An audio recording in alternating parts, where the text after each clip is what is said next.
d'où Jésus reprit la parole et avec une inexprimable tendresse, à me briser le cœur, il ajouta: Ma petite fille de mon vouloir, mon intérêt et mon désir continu sont si grands de voir vivre la créature dans mon vouloir, que lorsque nous avons pris l'accord, moi et elle, avec une décision ferme de devoir vivre dans mon fiat, étant donné que c'est ma volonté, je suis le premier à faire le sacrifice.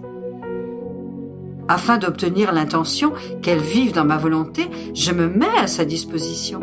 Je lui donne toutes les grâces, la lumière, l'amour, la connaissance de ma volonté, de telle sorte qu'elle ressente elle-même le besoin de vivre en elle.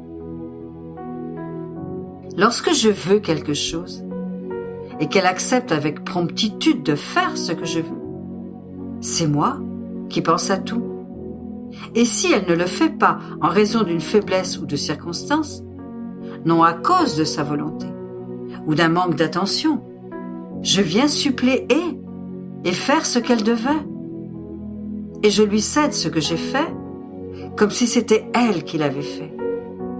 Ma fille, la vie dans mon vouloir est la vie que je dois former. Ce n'est pas une vertu, et la vie a besoin d'un mouvement continu et d'actes continus. Si ces choses devaient manquer, ce ne serait plus la vie, ce serait tout au plus une œuvre qui n'a pas besoin d'actes continus. Mais ce ne serait pas la vie. Par conséquent, lorsque la créature ne fait pas ma volonté à cause d'une indisposition involontaire ou d'une faiblesse, je n'interromps pas la vie, je la continue.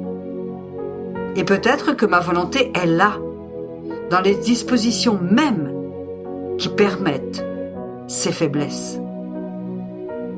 Par conséquent, la volonté de la créature court déjà dans la mienne. De plus, par-dessus tout, je regarde l'accord auquel nous sommes parvenus entre nous, la ferme décision prise et contre laquelle il n'y a pas eu d'autre décision contraire. Et compte tenu de cela, je continue mon engagement à suppléer à ce qui manque. De plus, je redouble les grâces. Je l'entoure d'un amour nouveau, avec de nouveaux stratagèmes amoureux, pour la rendre